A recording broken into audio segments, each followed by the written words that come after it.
Naona message ya mratibu wa mkoa wa Dar es Salaam, mzee wetu Shabani. Tumesikia maombi ya wanachama mbalimbali ndani ya Dar es Salaam na nje ya mkoa wa Dar es Salaam wakiuomba uongozi wa Young Africans mechi ya siku ya Jumamosi itolewe viingilio.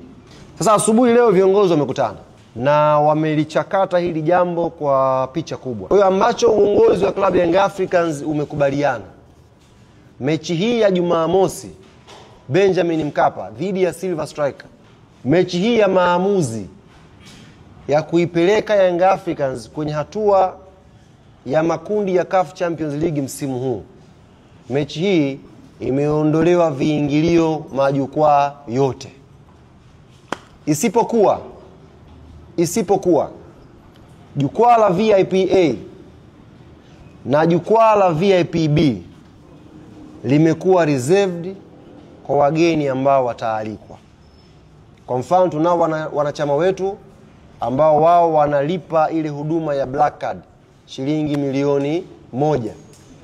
Hawa wamepewa kipaumbele, wataketi jukwaa la VIP A. Lakini pia kuna wageni waalikwa mbalimbali